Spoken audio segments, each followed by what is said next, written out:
overdue time to stop pampering traitor. Queen explicitly left Harry out in her most recent speech. The Queen praised the work of Prince Charles and grandson William in shining a light on climate change but failed to mention grandson Harry, who has also been outspoken on the issue. Her Majesty was forced to pull out of appearing in person at 26 Colombian pesos as she continues to recover from an overnight stay in hospital a fortnight ago. Prince Harry's name glaring omission from Queen's speech as William and Charles praised. Prince Harry's name was glaringly omitted from the Queen's speech to the COP26 Climate Change Summit, a language expert has claimed. On Monday evening, the monarch urged world leaders to protect the planet for our children and our children's children in a speech delivered remotely. The 95-year-old was due to address the conference in person, but cancelled following advice from doctors. Still, her words were keenly observed by royal fans and climate change activists alike. Despite shining a light on the important issue, failing to mention the Duke of Sussex while lavishing praise on his older brother and father will not go unnoticed, body language expert Judy James claims.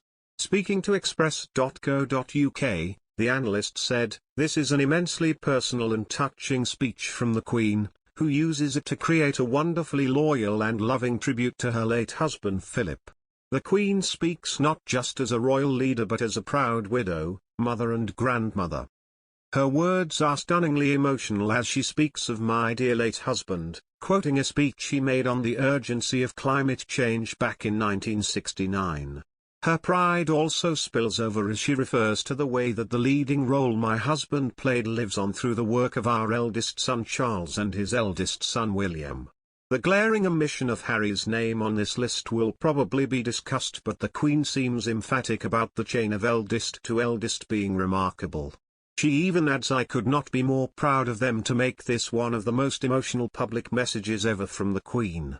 She discusses her own experience of meeting many of the world's greatest leaders and in a flattering nudge to the current leaders watching her speech.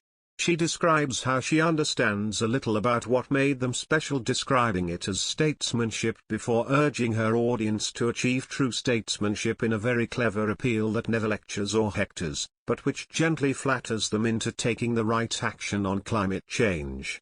Imploring those in the room to work together, she said, "It is the hope of many that the legacy of this summit, written in history books yet to be printed, will describe you as the leaders who did not pass up the opportunity, and that you answered the call of those future generations."